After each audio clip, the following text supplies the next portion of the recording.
चलिए hello sir. तो हाय हाय बच्चा।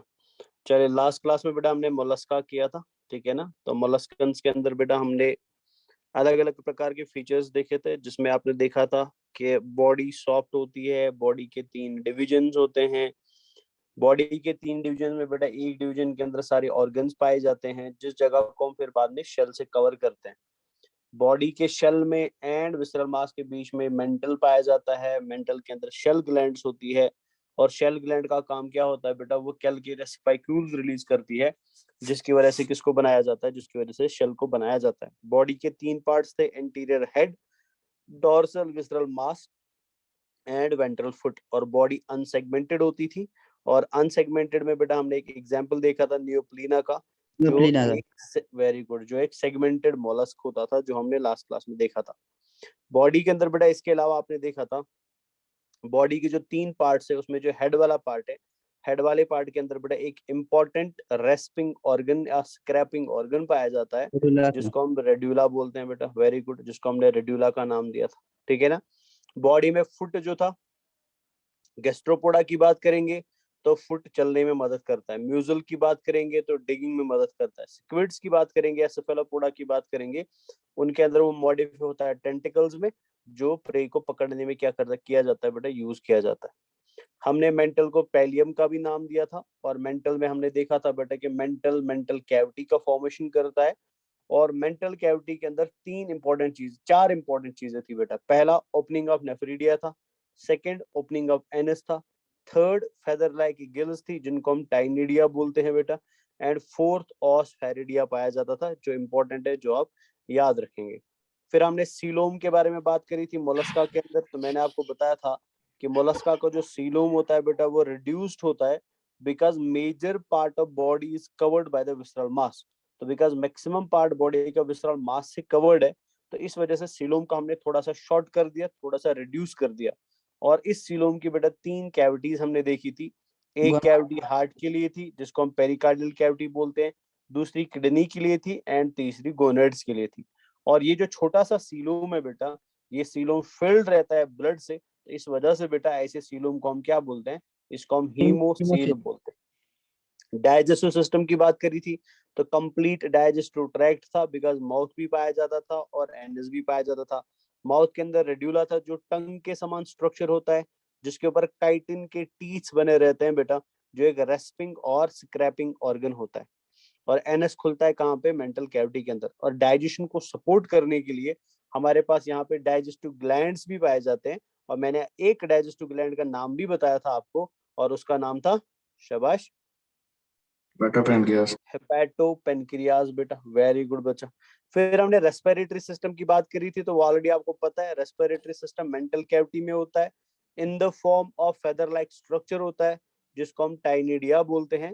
लेकिन पाइला के अंदर एंड हेलिक्स के अंदर बेटा आपने देखा था कि respiratory organ feather like Gill नहीं होता था, बट क्या होते थे बेटा, लंग्स होते थे।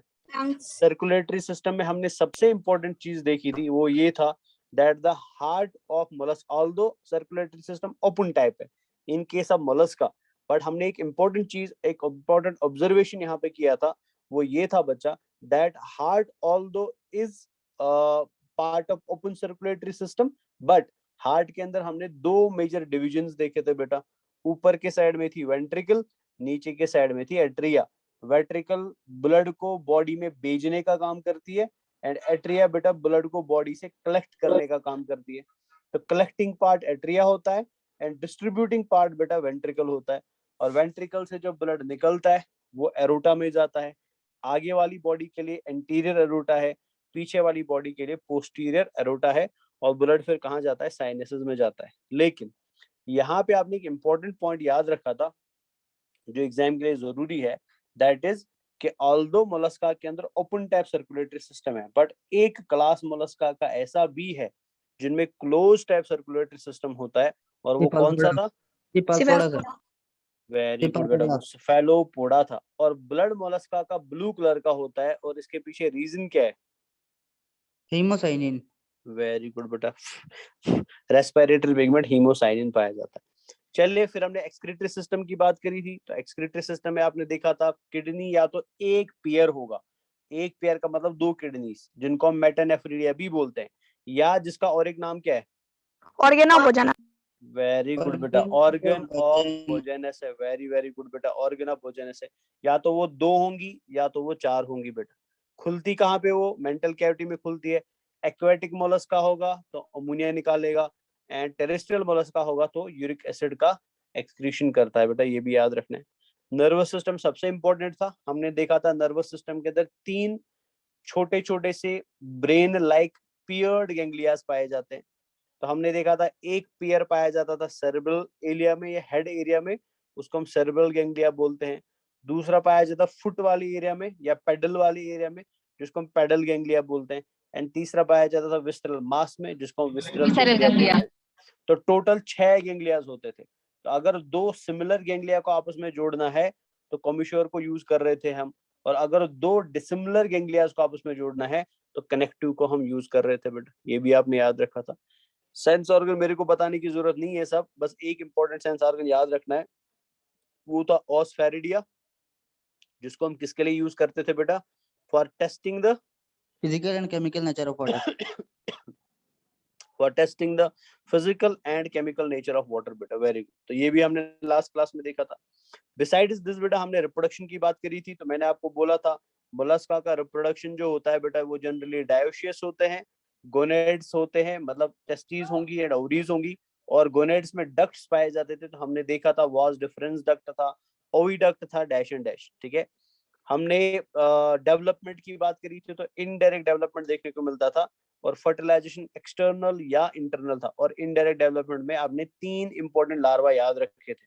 कौन कौन थे वो 3 इंपॉर्टेंट लार्वास बेटा, फटाफट बताइए। Trochophora, sir. Ves. Veil- Velger. Velger. Lycodium, very good, and And V-shaped. Another. Glycodium, Lycodium. ठीक है, तो वेलिजर नहीं बोलते सबसे पहले बेटा, वेलिगर बोलते हैं, ठीक है ना। तो एक था हमारे पास ट्रोकोफोर, तो ये आपने याद रखा, वेरी गुड। दूसरा था वेलिगर, ठीक है ना, वेलिगर बेटा, ये याद रखेंगे। एंड तीसरा था गुलोचिडियम बेटा, ठीक है ना, गुलोचिडियम। तो प्रोनाउंसिएशन भी आप थोड़ा ठीक कर लेना, इसमें वैसे कुछ गलत नहीं है, बट थोड़ा सा फिर भी इंप्रूव करने की कोशिश कर लीजिए। तो 3 लार्वाज आपने याद रखे थे। फिर हमने लास्ट क्लास में क्लासिफिकेशन की बात करी थी, और मैंने आपको बोला था the Mollusca have been classified into 6 classes बेटा, 6 क्लासेस में इनको क्लासिफाई किया जाता है। और बेसिस क्या होता है बेटा? बेसिस शेल होता है, फुट होता है, और सेंस ऑर्गन्स होते हैं। पहला क्लास था मोनोप्लेकोफोरा, एग्जाम्पल आपने नियोप्लीना याद रखा था। नियोप्लीना के बारे में 2 इंपॉर्टेंट चीजें फटाफट बताओ। Sir, connecting link between Annelida and mollusca. It is, sir, segmented. Very good बेटा, तो नियोप्लीना के बारे में आप 3 इंपॉर्टेंट चीज याद रखेंगी। Neopilina belongs to Monoplacophora class of Mollusca. Second याद रखेंगे, it is a connecting link between Annelida and Mollusca. And third याद रखेंगे बेटा, it is a segmented mollusc बेटा। नेक्स्ट क्लास हमने एम्फिन्यूरा पढ़ा था, जिसका एग्जांपल आपने चीटोन और चीटा प्लूरा पढ़ा था, जिसको हम कॉमनली सी माइका और कोट ऑफ मेल शेल भी बोलते हैं। थर्ड क्लास हमने स्कैफोपोडा पढ़ा था, जिसका एग्जांपल आपने डेंटेलियम देखा था। फोर्थ क्लास जो सबसे कॉमन है बेटा, जिनको हम आसपास में देखते भी है, दैट वाज गैस्ट्रोपोडा बेटा। और गैस्ट्रोपोडा की जितनी भी एग्जांपल्स है, all the examples are important for exam. All the NCERT में सब नहीं है, बट फिर भी आप सब याद रखेंगे। जैसे एप्पल स्नेल पाइला था, पॉन्ड स्नेल लेमनिया था, गार्डल स्नेल हेलिक्स था, सी बटरफ्लाई टेरोपोड था, ठीक है ना। और इसके अलावा हमने देखा था शंख, जिसको हम टर्मिनेला बोलते हैं बेटा। सी हेयर एप्लाइसा था, और शायद एप्पल स्नेल पाइला भी था इसमें। यस, एप्पल स्नेल पाइला हमने पढ़ा था बेटा। तो ये सारी एग्जांपल्स इंपॉर्टेंट है, जो आप सबकी सब याद रखेंगे, and they belong to the Gastropoda. फिर हमने सबसे महंगे मोलस्का देखे थे, जिनसे हम पैसे भी कमा सकते हैं, जिनकी बड़ी बड़ी इंडस्ट्रीज जापान में चलती है बेटा, और वो था प्लेकोपोडा। और प्लेकोपोडा के अंदर एक मोलस्क बेटा बड़ा इंपॉर्टेंट है economically, that is pink Tada, जिसको हम पर्ल ऑयस्टर बोलते हैं। और इसके अलावा आपने यूनियो, ऑस्ट्रियो, माइटिलस एंड टेरिडो को भी याद रखा था। फाइनली हमारा लास्ट क्लास था, जिसके पिक्चर्स यहाँ पे देख सकते हैं, दैट वाज सेफेलोपोडा बेटा। और सेफेलोपोडा के अंदर आपने सीपिया का नाम याद रखा था, लोलिगो का नाम याद रखा था, ऑक्टोपस का नाम याद रखा था, एंड अर्थीनियस, जिसको हम जाइंट सिक्विड भी बोलते हैं बेटा, इनका आपने नाम याद रखा था। So this was all about the last class. तो थोड़ा सा हमने रिवाइज कर लिया, ताकि आपको भी याद रहे कि हमने लास्ट क्लास में क्या किया था। तो आज हम और एक फाइलम शुरू करने वाले हैं which is called as Echinodermata बेटा। तो जैसे आपको पता है बेटा, जब भी हमने कोई फाइलम शुरू किया, फाइलम को शुरू करते समय ही बेटा सबसे पहले हमने समझने की कोशिश करी कि why this phylum is called सो, इस फाइलम को हम ये नाम क्यों देते हैं और किसने दिया है। तो जैसे यहाँ पे हम देखेंगे, फाइलम का नाम है बेटा इकाइनो, अगर मैं इसको डिवाइड कर दूं दो पार्ट्स में, इकाइनोडर्मेटा बेटा, डर्मेटा, ठीक है ना। इकाइनो वर्ड जो है बेटा वो निकला है इकाइनस से, इकाइनो वर्ड निकला है इकाइनस से बेटा, एंड डर्मेटा वर्ड निकला है डर्मिस से। डर्मिस का मतलब स्किन भी होता है बेटा, कॉमन लैंग्वेज में इसको स्किन भी बोल सकते हैं। So why these animals are called as Echinodermata, तो इसके लिए मैं आपको सबसे पहले पिक्चर दिखा देता हूँ ताकि आपको थोड़ा सा आइडिया लग जाए बेटा कि हम इनको ऐसा नाम क्यों देते हैं। तो ये जो आप पिक्चर यहाँ पे देख रहे हैं डायग्राम की स्क्रीन के ऊपर बेटा, तो एक पिज्जा जैसा लग रहा है, ठीक है। तो ये जो पिज्जा जैसी चीज आपको लग रही है ना, ये एक्चुअल में स्टार फिश की एक आर्म है। स्टार फिश आपने अभी भी देखा था, स्टार फिश ऐसे ऐसे होता है बेटा, इसकी ऐसी आर्म्स होती है, ठीक है ना।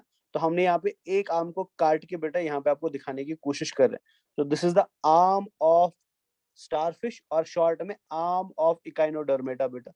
तो अगर आप इसकी आर्म को ध्यान से देख रहे हैं तो आपको ऑफकोर्स बेटा कुछ एलिवेशंस दिखाई दे रही होगी, जैसे ये देख लीजिए, कुछ उभार दिखाई दे रहे होंगे, कुछ पॉइंटेड स्ट्रक्चर्स दिखाई दे रहे होंगे बेटा बॉडी के ऊपर। दिखाई दे रहे कि नहीं दिखाई दे रहे बेटा, ऐसे कांटे जैसे स्ट्रक्चर्स लग रहे हैं, Yes, sir. दिखाई दे रहे हैं ना सभी को बच्चा। सर ये जो Yes, sir. स्ट्रक्चर आप देख रहे हैं ना, ये खाली स्टारफिश के अंदर नहीं है, ठीक है ना। ये सारे इकाइनोडर्मेटा में है एक्सेप्ट एक इकाइनोडर्मेटा जिनको हम होलोथ्यूरिडिया बोलते हैं। आगे हम पढ़ेंगे उनको थोड़ी देर में बेटा।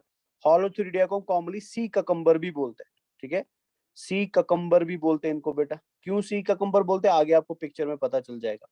तो अगर मैं सी ककम्बर को अलग कर दूं, होलोथ्यूरिडिया को अलग कर दूं, तो जो बाकी बचे हुए हमारे पास इकाइनोडर्मेट्स है बेटा, जैसे एस्ट्रियोइड्स होते हैं, जैसे इकाइनोडिया होता है, ठीक है ना, जैसे ओपियोयूरिडिया होता है। तो मतलब सारे इकाइनोडर्म जो होते हैं, हर एक इकाइनोडर्म की बॉडी पे बेटा आपको क्या दिखाई देते हैं, ये स्मॉल पॉइंटेड स्ट्रक्चर्स दिखाई देते हैं। इनकी मैं बात कर रहा हूँ, जो मैं हाईलाइट कर रहा हूँ बेटा।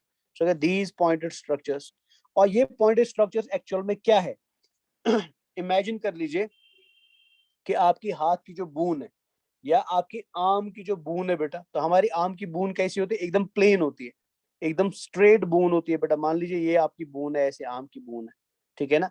अब इमेजिन कर लो कि आपकी बॉडी में या किसी एक्सवाइजेड इंसान की बॉडी में बून्स में कोई इन्फेक्शन हुआ या बून कैंसर हुआ बेटा, तो उस कैंसर की वजह से क्या हो रहा है कि अब बून बेटा साइड से ग्रो करे, मान लो ऐसे एलिवेशन बून से निकल रही है। इमेजिन कर लीजिए ऐसे छोटे छोटे से उभार बून से निकल रहे हैं।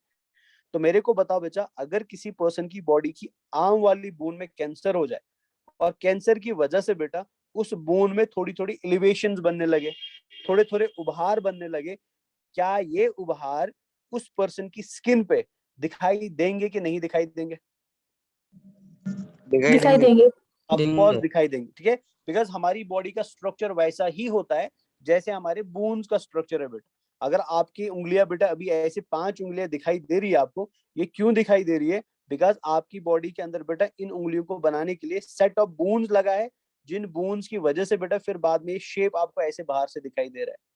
तो एक्चुअल में हो क्या रहा है, ये जो उभार आपको दिखाई दे रहे हैं ना, ये जो एलिवेशंस आपको दिखाई दे रही है, ये एक्चुअल में बेटा एलिवेशंस बनती है in the endoskeleton of echinoderms. मतलब इकाइनोडर्मेट की बॉडी में एंडोस्केलेटन होगा, कैल्शियम कार्बोनेट का बना, जैसे हमारी बॉडी में कैल्शियम का बना हुआ बून है, दैट इज आवर एंडोस्केलेटन।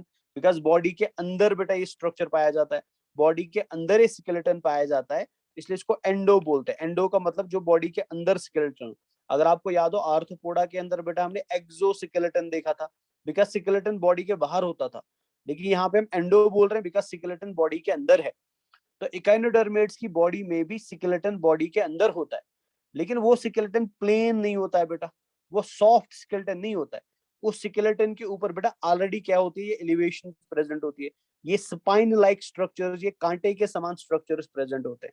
जैसे आप यहाँ पे देख सकते हैं, अगर आप इस पिक्चर को मैं थोड़ा फोकस कर देता हूँ, ये हमने बेटा स्टारफिश को समंदर से पकड़ के लाया है, फिर इसको सुखा दिया हमने बेटा और इसकी स्किन को हटा दिया। तो जब हमने इसकी स्किन को हटाया है ना, आप क्लियरली देख सकते हैं बेटा, फिर भी आपको क्या दिखाई दे रहे हैं, इसके एंडोस्केलेटन में ऐसी बॉडी के ऊपर बेटा एलिवेशन दिखाई दे रही है। तो इमेजिन कर लो मैंने एक बैलून लाया और बैलून को बेटा इसकी बॉडी के ऊपर चिपका दिया। तो जब मैं इस बैलून को बेटा जो स्किन को रिप्रेजेंट कर रहा है इसकी बॉडी के ऊपर चिपका दूंगा, तो ऑटोमेटिकली बेटा ये एलिवेशंस क्या आएंगी, ये बॉडी या बैलून की सरफेस से बाहर आएंगी बेटा। और इन्हीं एलिवेशंस को हम क्या नाम देते हैं, इनको हम स्पाइन्स नाम देते हैं। तो मतलब ये कहने का है मेरा कि इकाइनोडर्मेट्स जो होते हैं, इकाइनोडर्मेट्स की स्किन जो होती है वो हमारी तरह बेटा सॉफ्ट स्किन नहीं होती, वो हमारी तरह प्लेन स्किन नहीं होती है, वो स्किन बरी रहती है बेटा, that is filled with spines बेटा। तो ये स्पाइन से बरी रहती है स्किन बेटा। आप समझ रहे हो, वो स्पाइन एक्चुअल में क्या है, वो एंडोस्केलेटन की एलिवेशंस है बेटा, वो एंडोस्केलेटन के एक्सटेंशंस है। So because the skin of Echinodermata is filled with spines, तो इनको हम बेटा spiny, SPINY, spiny skinned animals भी बोलते हैं बेटा। ठीक है, इनको हम स्पाइनी स्किन्ड एनिमल्स भी बोलते हैं।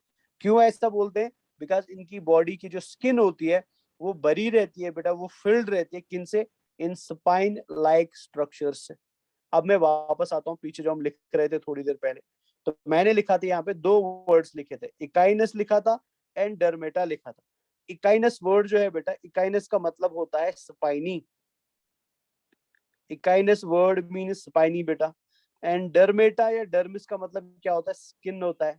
अगर मैं दोनों को कंबाइन कर दूं, इकाइनोडर्मेटा या इकाइनस डर्मिस बेटा, तो इसका मतलब क्या हुआ, स्पाइनी स्किन हुआ बेटा। तो मतलब इकाइनोडर्मेटा के अंदर हम ऐसे एनिमल्स को स्टडी करते हैं बेटा which are spiny skinned animals बेटा, ऐसे एनिमल्स जिनकी बॉडी के ऊपर बेटा स्पाइन्स पाए जाते हैं, स्किन के ऊपर स्पाइन्स पाए जाते हैं। All those animals belong to the phylum, जिस फाइलम को हम क्या बोलते हैं, इकाइनोडर्मेटा बोलते हैं। समझ आया बेटा why this is called as Echinodermata, ये क्लियर हुआ? Yes, Yes, sir. sir. Yes, sir. चलिए, अब इस चीज को सबसे पहले किसने पहचाना, मतलब किसको सबसे पहले लगा कि इस एनिमल की बॉडी के ऊपर स्पाइन्स है और स्पाइन्स की लिए या स्पाइन्स की वजह से मैं इसको नाम दे दूंगा इकाइनोडर्मेटा। तो इस चीज को सबसे पहले ऑब्जर्व किया बेटा साइंटिस्ट ने, साइंटिस्ट का नाम था जैकब कलीन बेटा। ठीक है ना, और जैकब कलीन ने इसको ये नाम क्यों दिया, बिकॉज उसने सबसे पहले सी अर्चिन को देखा था। मैं आगे आपको बेटा सी अर्चिन का जब डायग्राम दिखाऊंगा ना, तो सी अर्चिन एक गोल आकार का इकाइनोडर्मेटा होता है ऐसे, और फिर उसकी बॉडी के ऊपर बेटा ऐसे लंबे लंबे से स्पाइन्स होते हैं। तो इसने एक्चुअल में इकाइनोडर्मेटा नाम किसको दिया था, सी अर्चिन को दिया था।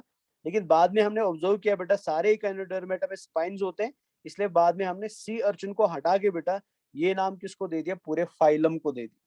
तो ऑल्दो जैकब कलीन ने इकाइनोडर्मेटा का नाम पूरे फाइलम को नहीं दिया था, उसने ये नाम बेटा खाली सी अर्चिन को दिया था, बिकॉज सी अर्चिन की बॉडी गोल आकार की होती है एंड बड़े बड़े स्पाइन से फिल्ड रहती है।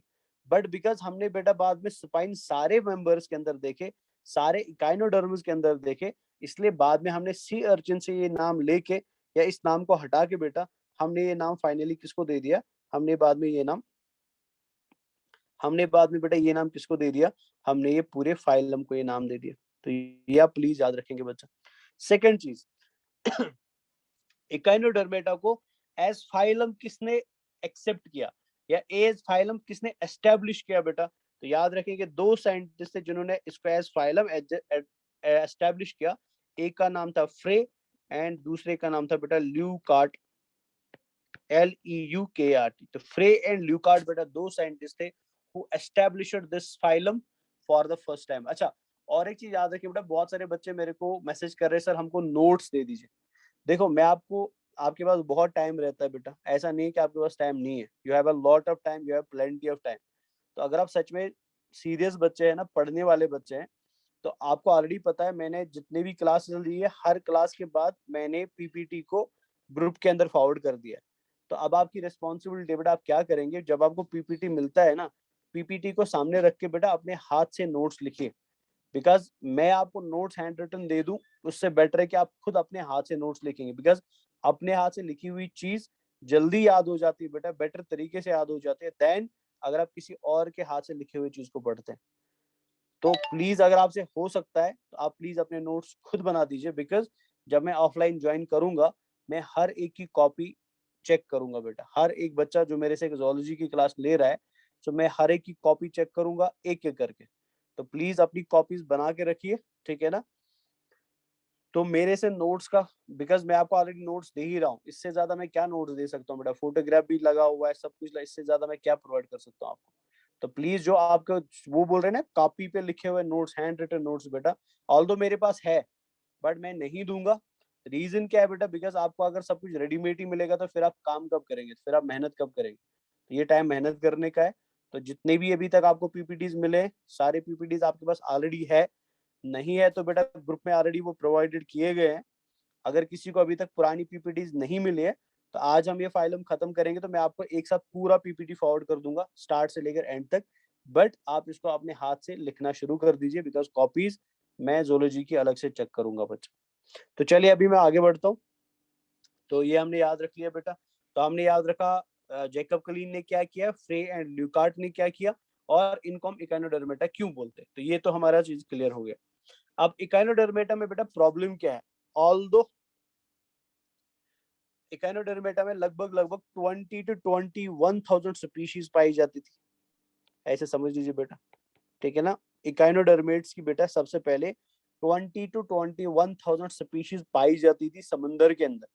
ये जमीन पे नहीं मिलते, ये फ्रेश वाटर में नहीं मिलते, ये खाली समंदर में मिलते हैं। तो लगभग लगभग 21,000 डिफरेंट स्पीशीज इकाइनोडर्मेट्स की समंदर में पाई जाती थी। But because of pollution in the water bodies बेटा, जो पोल्यूशन हुआ वाटर बॉडीज का, जो पोल्यूशन हुआ समंदर का, इसकी 13,000 स्पीशीज, आप देख लीजिए पोल्यूशन का कितना खतरनाक रोल होता है बेटा, कितना डेंजरस है हमारे लिए। 13,000 स्पीशीज जो इकाइनोडर्मेट्स की है, वो क्या होगी बेटा, वो एक्सटिंक्ट हो गई, वो हमेशा के लिए गायब हो गई, वो हमेशा के लिए खत्म हो गई। प्रॉब्लम क्या बेटा, प्रॉब्लम ये है कि बिकॉज ये हम समंदर के अलावा किसी और जगह रह नहीं सकते, दे आर एक्सक्लूसिवली मैराइन बेटा। अगर आपको याद है, हमने इससे पहले भी एक फाइलम पढ़ा है बेटा, जो मैंने बोला था this is the exclusively marine phylum. वो कौन था Chinopora. वो कौन था बेटा, वो टीनोफोरा था, ठीक है ना बच्चा। सिमिलरली हमारा इकाइनोडर्मेटा भी एक्सक्लूसिवली मैराइन फाइलम है, ये समंदर के अलावा कहीं नहीं मिलेंगे, और ना एक समंदर के अलावा कहीं पे जिंदा रह सकते हैं। तो because of pollution to the water bodies बेटा, जिस समंदर के पानी में भी पोल्यूशन बढ़ने लगा, और इनमें से बेटा कम से कम 13,000 स्पीशीज जो है वो हमेशा के लिए एक्सटिंक्ट हो गई, और बची हुई स्पीशीज है बेटा ओनली 7,000 लिविंग स्पीशीज हमें अभी प्रेजेंट में किनकी देखने को मिलती है, इकाइनोडर्मेट्स की देखने को मिलती है, ठीक है ना। तो ये भी याद रखेंगे बच्चा। अब इसके अलावा कुछ चीजें ऑलरेडी आपको पता है। अच्छा मेरे को ये बताइए, अगर आप यहाँ पे 4 फोटोग्राफ्स देख पा रहे हैं ना, तो मेरे को बताओ बेटा इन चारों फोटोग्राफ्स में जो इकाइनोडर्मेटा आपको दिखाई दे रहा है, ठीक है ना, वो मेरे को बताइए बेटा, वो फ्लोर पे दिखाई दे रहा है कि पानी की वाटर बॉडी के ऊपर वाली लेवल लेयर या ऊपर वाली सरफेस पे दिखाई दे रहा है, कहाँ पे दिखाई दे रहा है। फ्लोर पे सर, और फ्लोर जितने पे। भी इकाइनोडर्मेट आप देखेंगे, ये याद रख लेना, जितने भी इकाइनोडर्मेट आप देखेंगे बेटा, मोस्टली आप पाएंगे, ठीक है, 99.9% आप पाएंगे बेटा, all the echinoderms are found on the ocean floor बेटा, और ऑन द सी फ्लोर, ठीक है ना।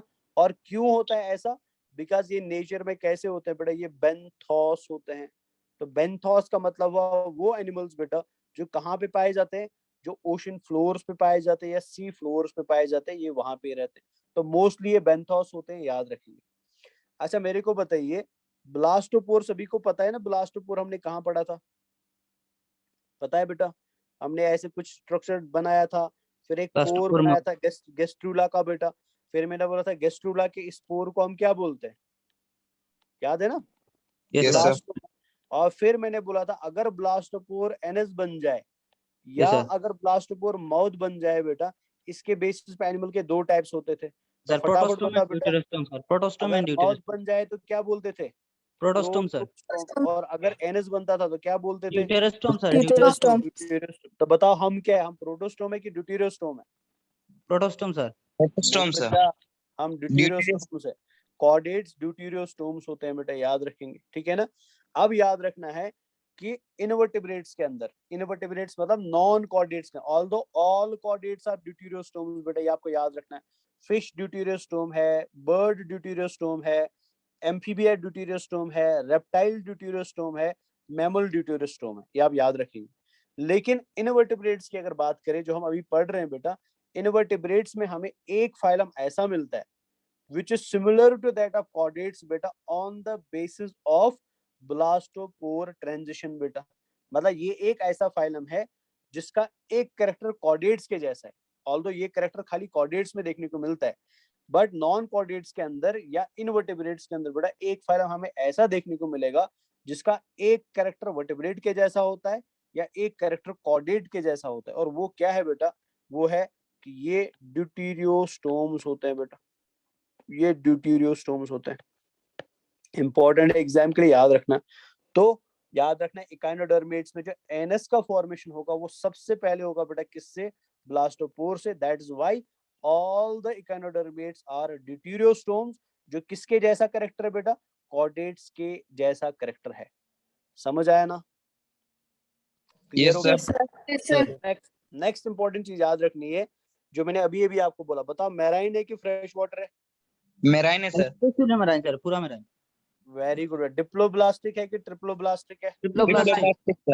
यार ट्रिप्लोब्लास्टिक ऑलरेडी आपको पता ही है बेटा, ठीक है ना? सर चलिए बताइए सीलोमेट्स है कि सूडोसिलोमेट्स है सिलोमेट कि sir, acoelomates? Coelomate sir, coelomates होते हैं बेटा, ठीक है ना? बताइए सिमेट्री कैसे है? रेडियल सिमेट्री, बायलैटरल सिमेट्री और एसिमेट्री बेटा।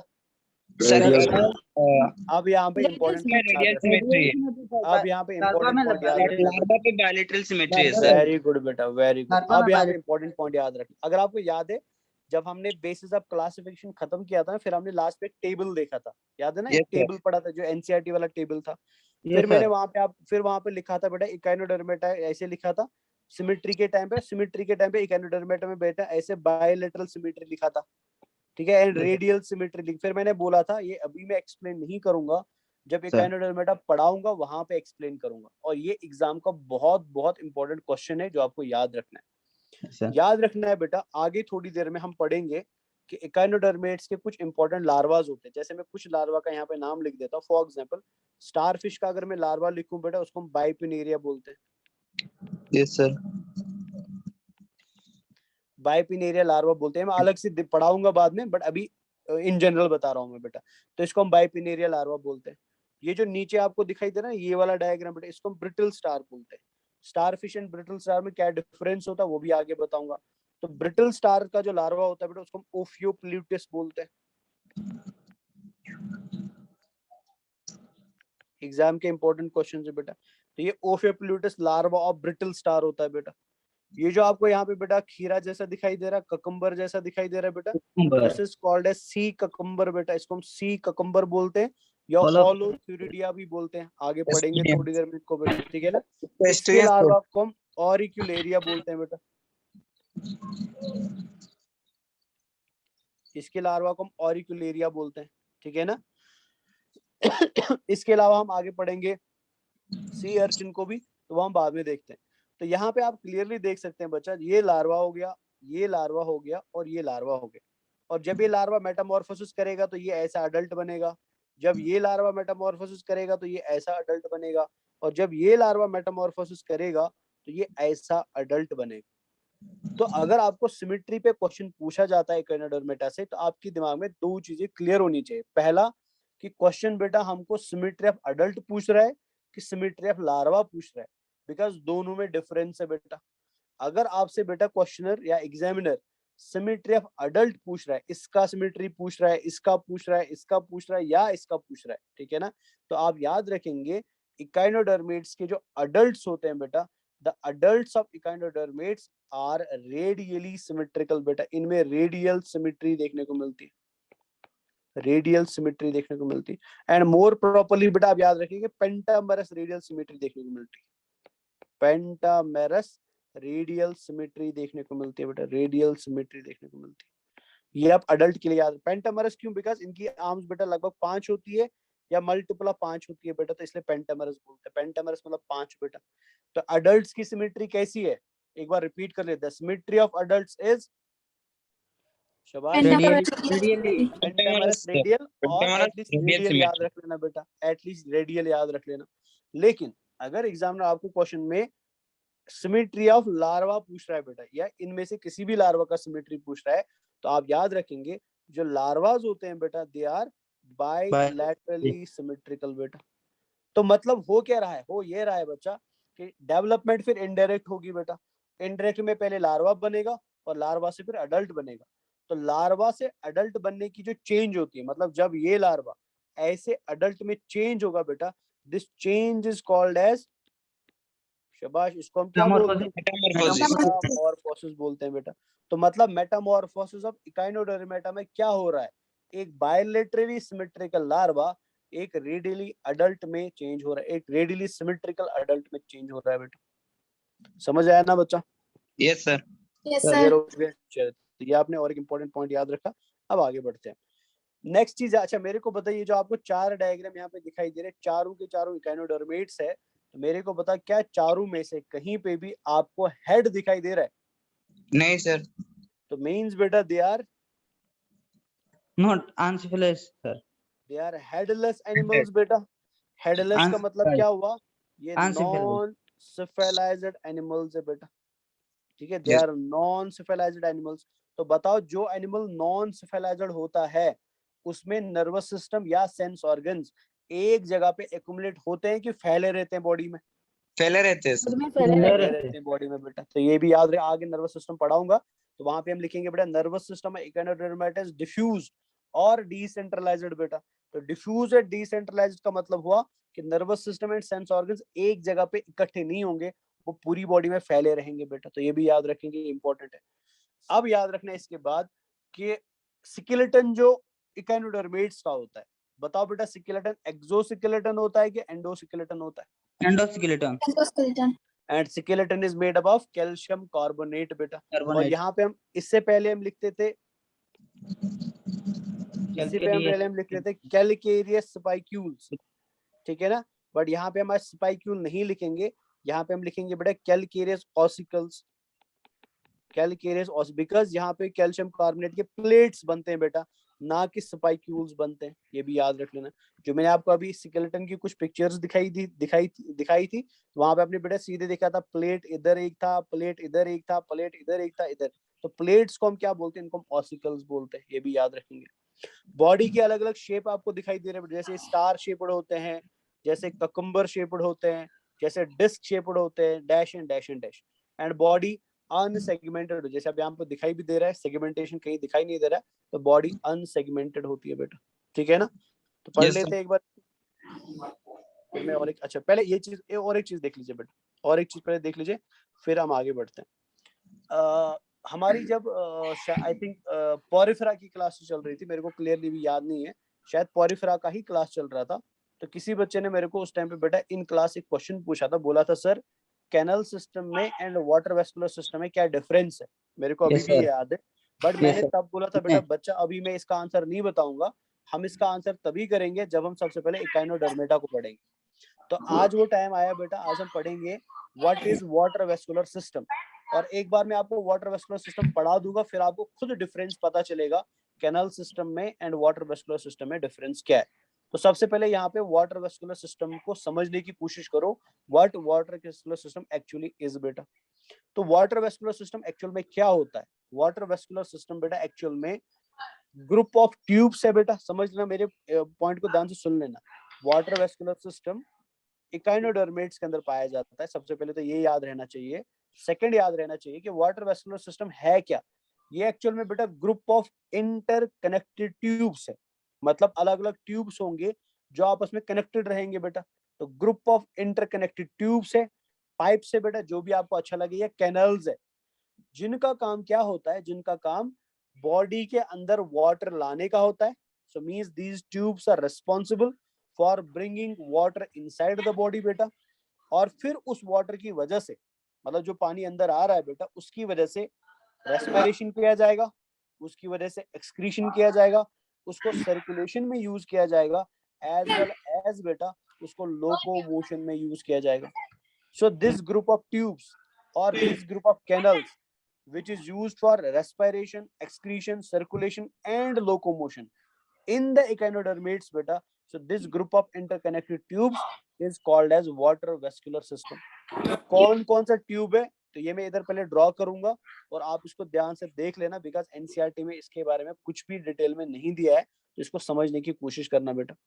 तो होता क्या है बेटा, जैसे आपने अभी इकाइनोडर्मेट्स देखे थे, तो इकाइनोडर्मेट्स की बॉडी में एक सेंट्रल यूनिट पाया जाता है। तो मान लीजिए ये सेंट्रल पाइप है बेटा, ऐसे मैं 2 सर्कल्स बना देता हूँ, तो ये सेंट्रल पाइप है ऐसी, ठीक है ना। This central pipe is called as ring canal बेटा। इसको हम नाम क्या देते हैं, इसको हम रिंग कैनाल बोलते हैं। So this is called as ring canal बेटा। माइक थोड़ी देर के लिए ऑफ कर दो बेटा अपना, प्लीज माइक ऑफ करके रख दीजिए। So this is called as ring canal, ठीक है ना। अब इस रिंग कैनाल के अंदर पानी लाया जाता है बेटा, मतलब बाहर से पानी लाना पड़ेगा ना हमें रिंग कैनाल के अंदर। तो पानी को लाने का काम कौन करता है, एक ट्यूब लाइक स्ट्रक्चर करता है। ये देख लीजिए इधर बेटा, ऐसे बॉडी से बाहर एक ट्यूब लाइक स्ट्रक्चर आएगा, जिसको मैं ऐसे यहाँ पे बना रहा हूँ बेटा। तो मान लीजिए एक ट्यूब लाइक स्ट्रक्चर बॉडी से बाहर आ रहा है, ठीक है ना। And this tube like structure बेटा जो बॉडी से बाहर आ रहा है, this is called as stone canal बेटा। This is called as stone canal. ये हार्ड होता है तो इसलिए स्टून कैनल बोलते हैं बेटा। और स्टून कैनल के ऊपर क्या पाया जाता है, एक फनल लाइक स्ट्रक्चर पाया जाता है।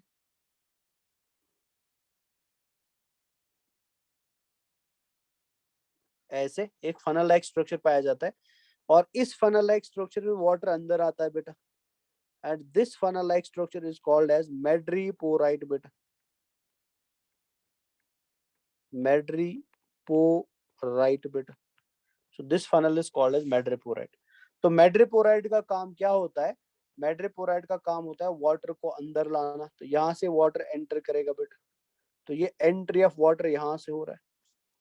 अब जब वाटर अंदर आएगा तो वो स्टून कैनल में आएगा, स्टून कैनल से आगे बढ़ेगा तो बेटा रिंग कैनल में जाएगा। और जैसे पानी रिंग कैनल में आता है, तो फ्रॉम द रिंग कैनल बेटा वाटर को बॉडी के अंदर अलग अलग डायरेक्शंस में मूव किया जाता है। जैसे फॉर एग्जांपल ये एक डायरेक्शन बेटा इधर, मान लीजिए ये इकाइनोडर्मेट की एक आर्म है, तो इस आर्म के अंदर बेटा एक कैनल ऐसे जाएगा। ये दूसरी आर्म है बेटा, तो यहाँ से दूसरा कैनल जाएगा ऐसे। तो जितनी आर्म्स होंगी उतने ये कैनल्स होंगे बेटा। तो मान लीजिए ये तीसरी आर्म है, तो इधर से और एक है। मैं यहाँ पे बस इमेजिन कर रहा हूँ खाली 3 आर्म्स है, वरना 5 आर्म्स होती है बेटा। तो 3 आर्म्स में बेटा 3 अलग अलग ट्यूब्स जाएंगी, 3 अलग अलग पाइप्स जाएंगी। और ये जो आर्म्स के अंदर पाइप्स जा रही है बच्चा, they are called as radial canals. इनको हम नाम देते हैं रेडियल कैनाल्स बेटा, रेडियल कैनल्स, ठीक है ना। तो इस पॉइंट पे रेडियल कैनल बेटा क्या होते हैं, क्लोज्ड होते हैं,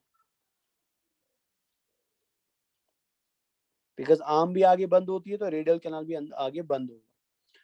अब जब रेडियल कैनल में पानी आता है, तो फ्रॉम रेडियल कैनल बेटा, ऑल्दो यहाँ पे ये बहुत सारे होंगे बट मैं कुछ ही बना रहा हूँ ताकि आपको समझ आ जाए।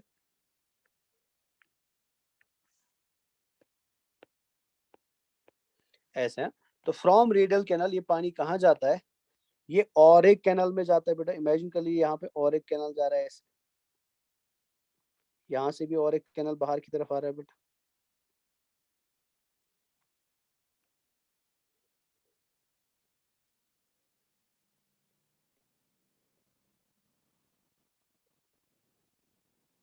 ये और एक कैनल इधर, ठीक है। तो वैसे इधर यहाँ भी होगा। अब बाद में जब अपनी कॉपी पे इसको बनाएंगे तो आप तब कंप्लीट बना देना, बस मैं इधर तक ही बना देता हूँ, ठीक है। तो ये इधर से भी जाएगी बेटा ऐसे ही कैनल बाहर।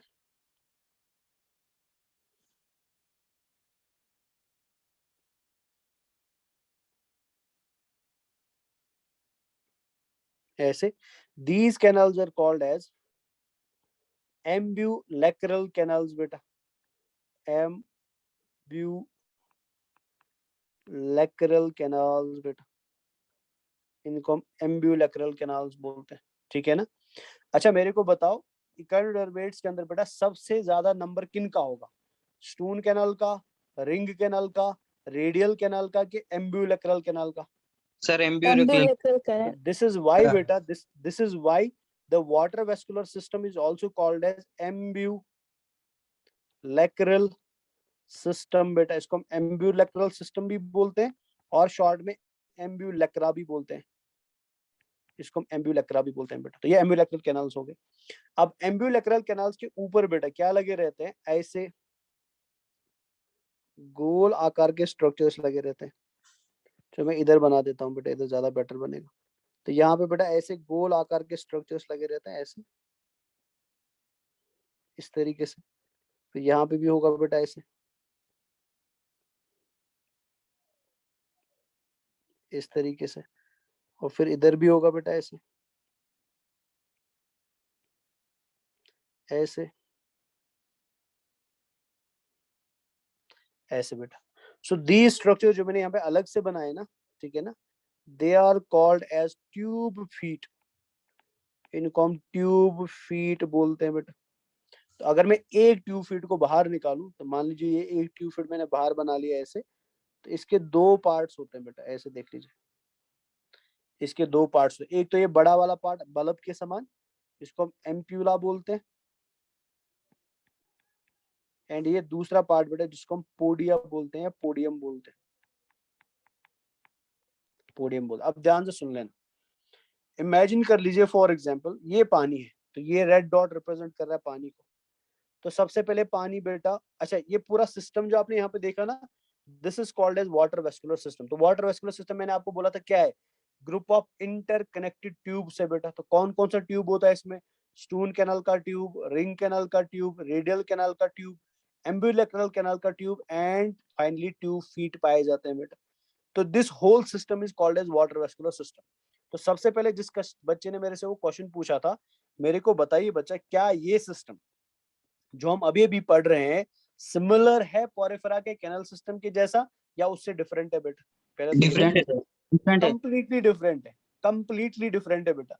बिकॉज वहां का एंट्री ऑफ वाटर, वहां का मूवमेंट ऑफ वाटर अलग तरीके से होता है, और यहाँ से अलग तरीके से। वहां का सिस्टम अलग था, यहाँ का सिस्टम अलग था बेटा, ठीक है। अब कैनल सिस्टम दोनों को क्यों बोला जाता है, बिकॉज वहां पे भी ट्यूब्स को यूज किया जाता है पानी को मूव कराने के लिए, और यहाँ पे भी सेम है बेटा। बाकी ये पूरा स्ट्रक्चर एंड फंक्शन इसका डिफरेंट होता है बेटा। तो चलिए आगे बेटा, this is called as water vascular system. तो एकाइनोडर्मेटा के अंदर जो सबसे इंपॉर्टेंट चीज होती है बेटा, वो क्या होता है, वो वाटर वेस्क्यूलर सिस्टम होता है बेटा। अब इसका नाम ऐसा क्यों है, वाटर इसलिए बेटा बिकॉज इसके अंदर हम रन किसको कराएंगे, वाटर को रन कराएंगे। वेस्क्यूलर इसलिए बेटा बिकॉज यहाँ पे आप क्या देख सकते हैं, ट्यूब्स देख सकते हैं बेटा, वेसल्स के समान ट्यूब्स देख सकते हैं, जो सर्कुलेटरी सिस्टम का भी काम करती है, इसलिए वेस्क्यूलर सिस्टम बोला जाता है।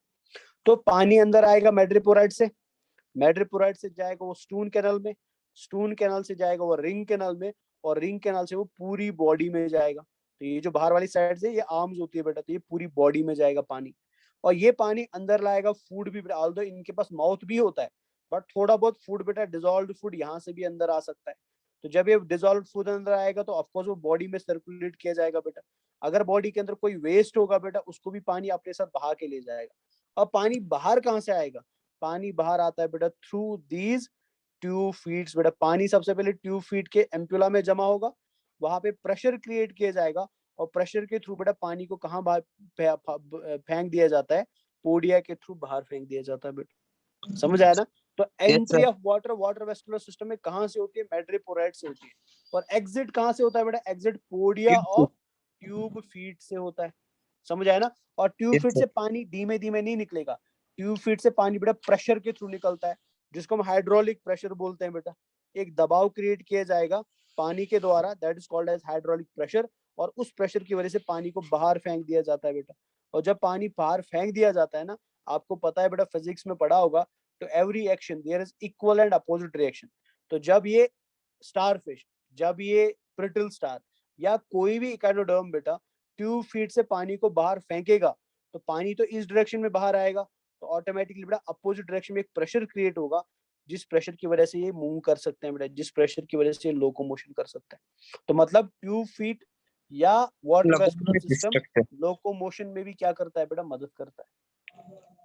समझ आया? यस सर, क्लियर हो गया यहाँ तक? Yes sir.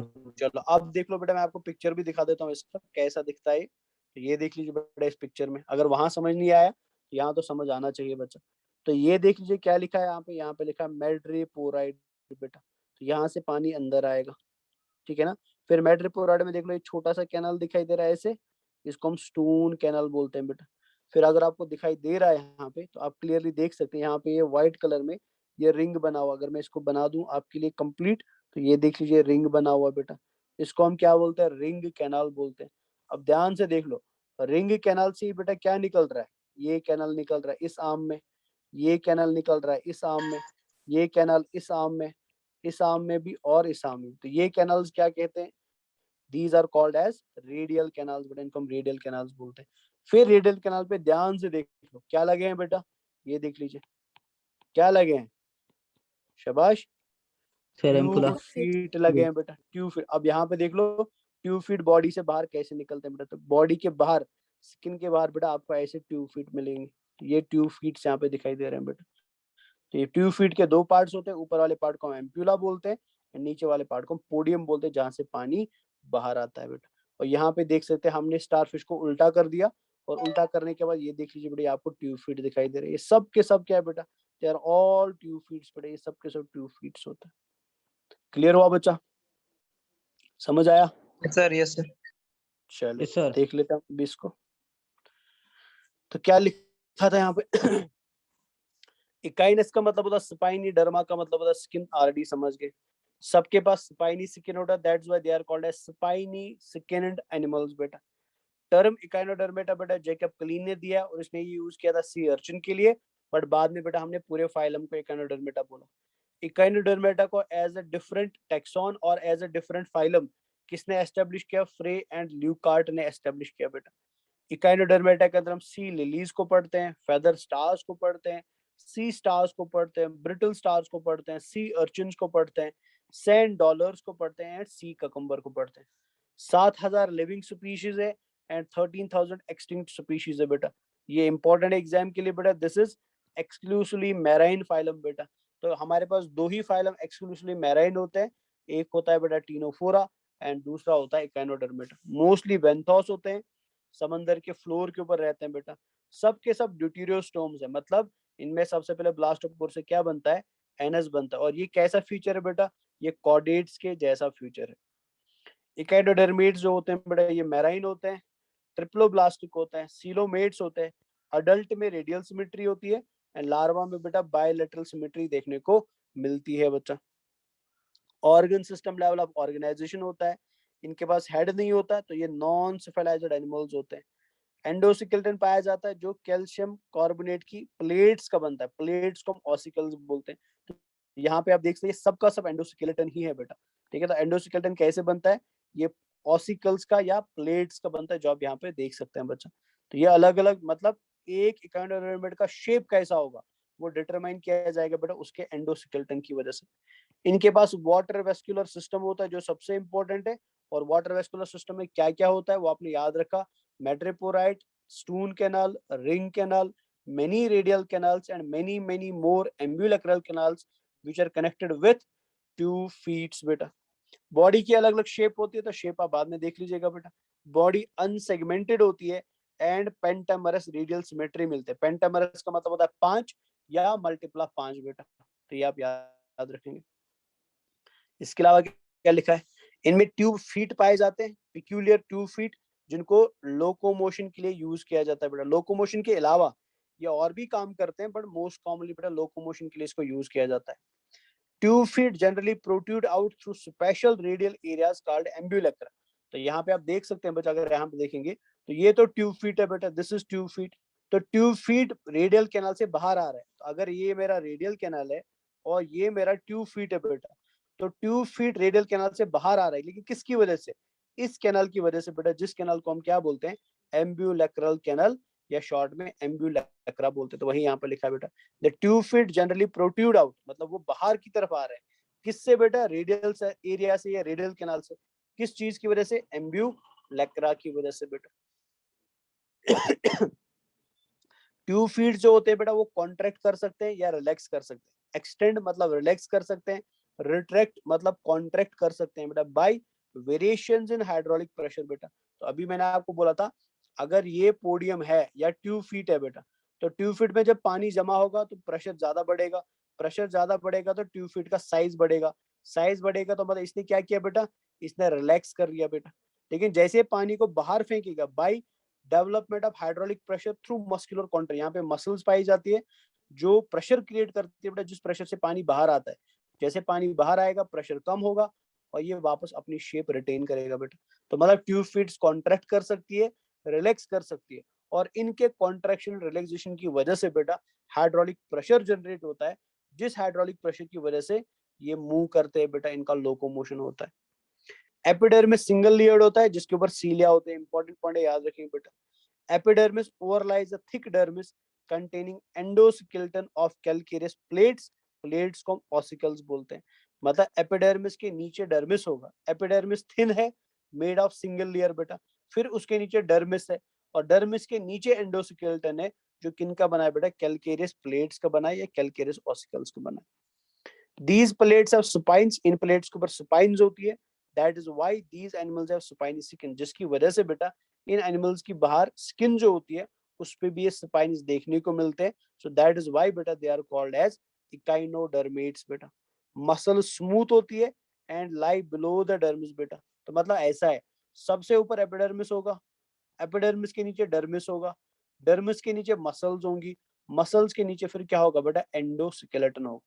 तो ये सीक्वेंस आप ऐसे याद रख सकते हैं। और सारी मसल्स कैसी होती है, स्मूथ मसल्स होती है, अनस्ट्रेटेड मसल्स होती है, या इनवॉलंटरी मसल्स होती है। मैंने आपको अभी भी एक चीज बोली थी बेटा, मैंने बोला था कि सीलेंट्रेट समंदर के फ्लोर के ऊपर रहते हैं कि अपर लेयर ऑफ वाटर पे रहते हैं बेटा, कहाँ पे रहते हैं? फ्लोर पे सर, फ्लोर पे। अगर ये फ्लोर पे रहेंगे तो मान लीजिए फॉर एग्जाम्पल बेटा ये स्टारफिश फ्लोर पे रह रहे हैं, फॉर एग्जाम्पल समझने के लिए, ये स्टारफिश फ्लोर पे रह रही है बेटा, तो ऑफ कोर्स फ्लोर के ऊपर बेटा मड होगा, है ना, या यस सर। पोल्यूशन कुछ होगा बेटा।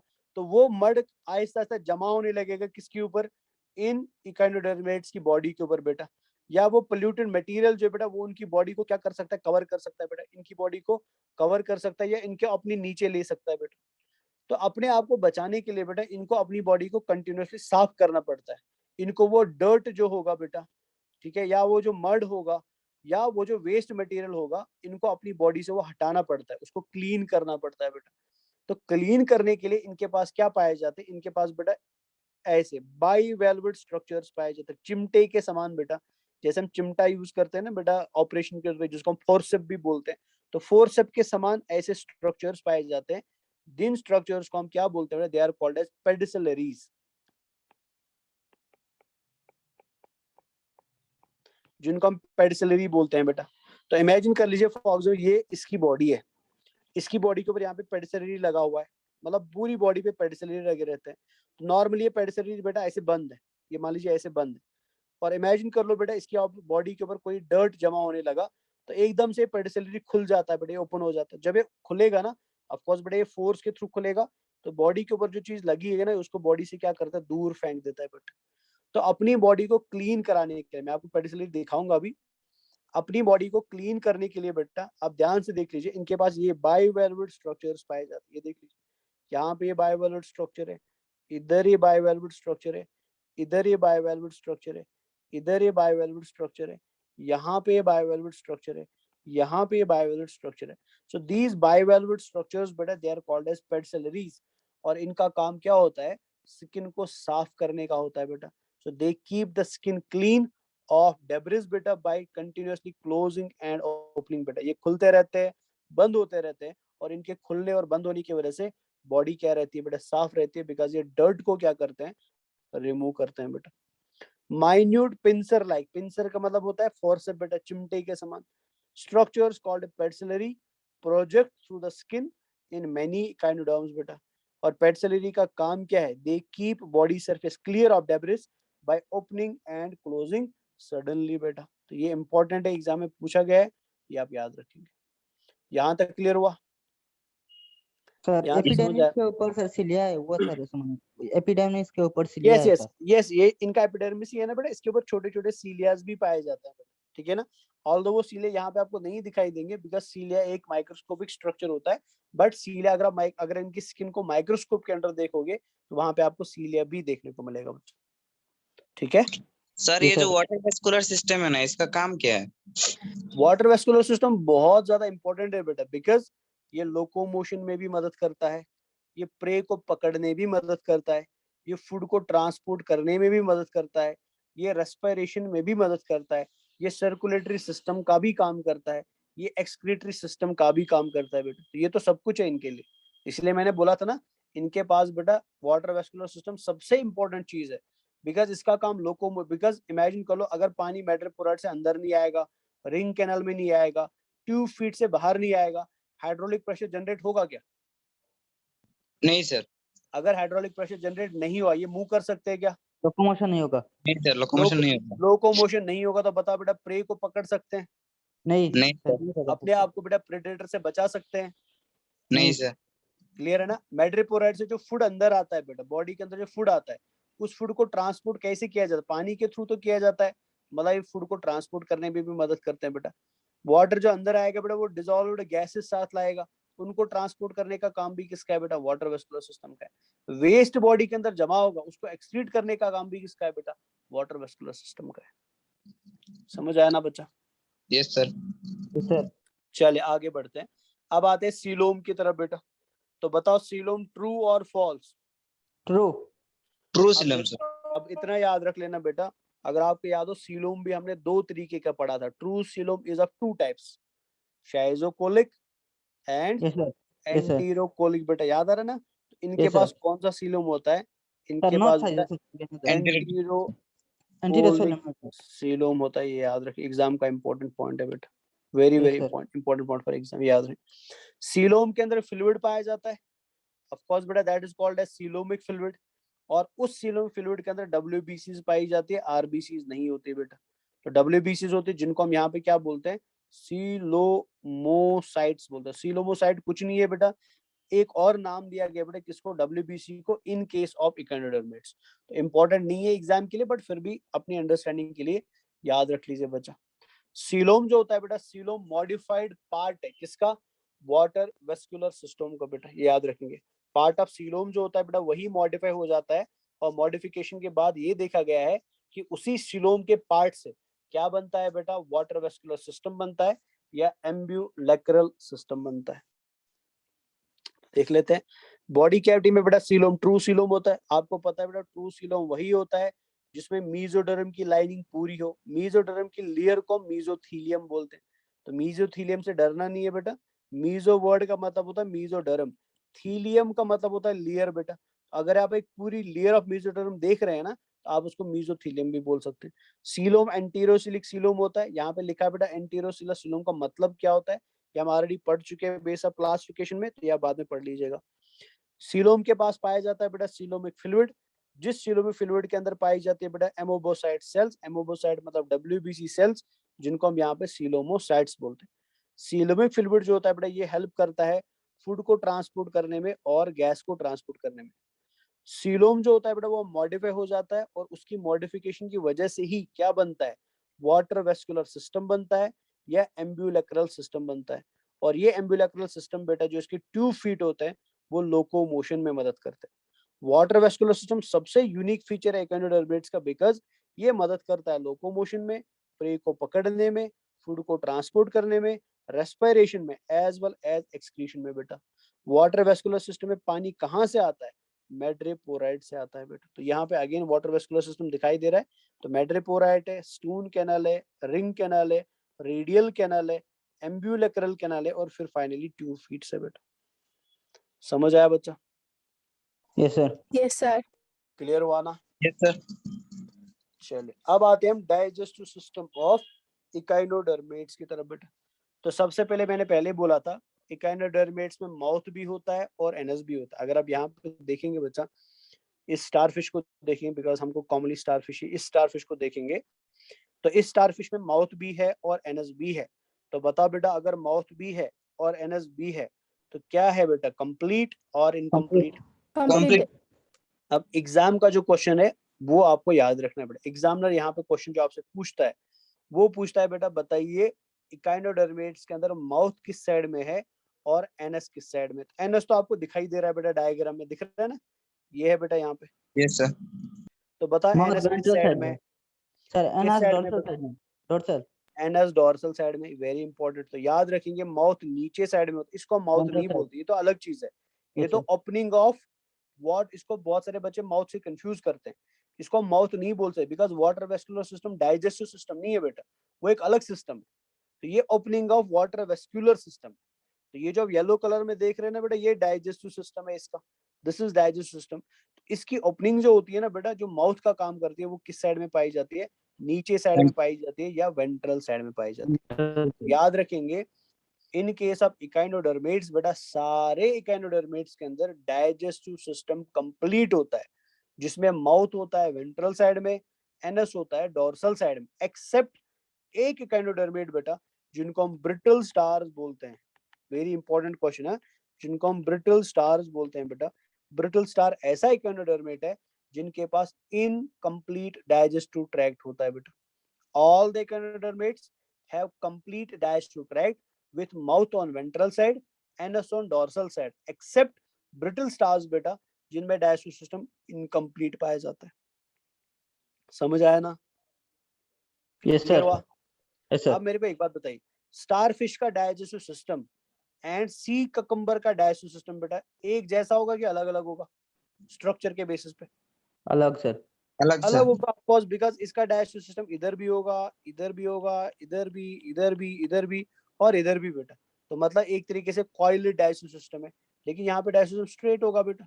तो digestive system can be straight और कॉइल्ड बेस्ड ऑन आप किस इकाइनोडर्म की बात कर रहे हैं बेटा। ब्रिटल स्टार की बात कर रहे हैं, स्टारफिश की बात कर रहे हैं, सी लिली की बात कर रहे हैं, या सी ककम्बर की बात कर रहे हैं, या सी अर्चिन की बात कर रहे हैं। इसके बेसिस पे बेटा डाइजेस्टिव सिस्टम या तो कॉइल्ड या सर्कुलर होगा, या तो वो स्ट्रेट होगा बेटा। ये आप ऐसे याद रख लेना। समझ आया ना बच्चा? Yes sir. चलिए sir. चले। तो ये तो डाइजेस्टिव सिस्टम में आपने क्या क्या याद रखा? सबसे पहले digestive system is complete except Brittle sir. Brittle star. Mouth Yes, is sir. Present on, Ventral side. Central side. anus is present on, Dorsal Dorsal side. side. and alimentary canal can be dash and dash, Um, straight and Straight और or coiled बेटा। yes sir. Clear हो गया ना ये? चले अब आते हैं रेस्पिरेटरी सिस्टम की तरफ। तो मैंने अभी अभी थोड़ी देर पहले ही बोला था, तो बताओ बेटा कौन सा स्ट्रक्चर वाटर वेस्कुलर सिस्टम का इकाइनोडर्मेट्स में रेस्पिरेशन में मदद करता है? शाबाश। water vascular system sir. Water vascular system में कौन सा? पूरा वाटर वेस्कुलर सिस्टम तो नहीं करेगा ना, उसमें से एक पार्ट करता है, वो कौन सा है? शाबाश। वो शाबाश Tube बेटा, feet. वो ट्यूब फीट है, ठीक है ना, because tube feet is a part of water vascular system. तो आप जनरल में बोलना चाहते हो तो आप बोल सकते हो बेटा रेस्पिरेशन वाटर वेस्कुलर सिस्टम से हो रही है, बट आप पर्टिकुलरली बोलना चाहते हो तो आप याद रखेंगे tube Tube feet feet. Of water vascular system, ठीक है ना। Yes लेकिन sir. अब इसमें थोड़ा सा इंपॉर्टेंट कुछ पॉइंट याद रखना बेटा। जैसे फॉर एग्जाम्पल आप यहाँ पे डायग्राम में दिखाई दे रहा है, ये है आपका स्टारफिश। तो स्टारफिश में बेटा रेस्पिरेटरी सिस्टम क्या होगा? Tube feet. मैं शॉर्ट में टीएफ लिख देता हूँ, ट्यूब फीट होगा। सी ककम्बर में क्या होगा बेटा? अगेन ट्यूब फीट होगा, अगेन ट्यूब फीट होगा, ठीक है ना। ब्रिटल स्टार में क्या होगा बेटा? अगेन ट्यूब फीट ही होगा, याद रखना है बेटा, ठीक है ना। और इसके अलावा सी अर्चिन है, सी अर्चिन का पिक्चर यहाँ पे नहीं है, बट यहाँ पे मैं लिख देता हूँ, सी अर्चिन में भी क्या होगा बेटा? ट्यूब फीट होगा। यानी ट्यूब फीट जो है वो जनरल रेस्पिरेटरी ऑर्गन है ऑफ ऑल द इकाइनोडर्मेट्स बेटा। सारे इकाइनोडर्मेट्स के अंदर जो सबसे कॉमन रेस्पिरेटरी ऑर्गन पाया जाता है, या जो जनरल रेस्पिरेटरी ऑर्गन पाया जाता है, वो तो ट्यूब फीट ही होता है, उसमें कोई शक नहीं होना चाहिए। बट ट्यूब फीट के अलावा बेटा अलग अलग क्लास ऑफ इकाइनोडर्मेटा में हमें अलग अलग प्रकार के मॉडिफाइड रेस्पिरेटरी ऑर्गन्स भी देखने को मिलते हैं, जो एग्जाम के लिए इंपॉर्टेंट है।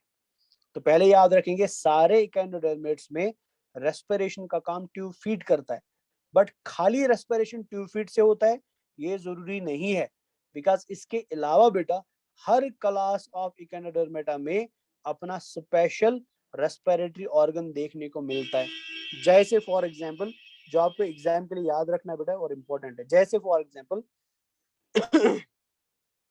स्टारफिश के अंदर और एस्टेरॉइडी के अंदर बेटा रेस्पिरेटरी ऑर्गन होता है ट्यूब फीट प्लस, और एक स्पेशल रेस्पिरेटरी ऑर्गन होता है जिसको हम डर्मल ब्रेंके बोलते हैं बेटा। इनको हम डर्मल ब्रेंकेस बोलते हैं।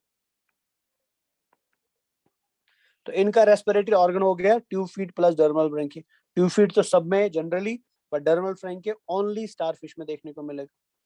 सी ककम्बर की बात करते बेटा तो ट्यूफीड तो बेटा मिलेगा ही मिलेगा, बट वो तो जनरल है, लेकिन स्पेशल रेस्पिरेटरी ऑर्गन होता है बेटा जिसको हम क्लॉकल ट्री बोलते हैं। तो ये ओनली बेटा सी ककम्बर में देखने को मिलेगा, this is called as cloacal tree.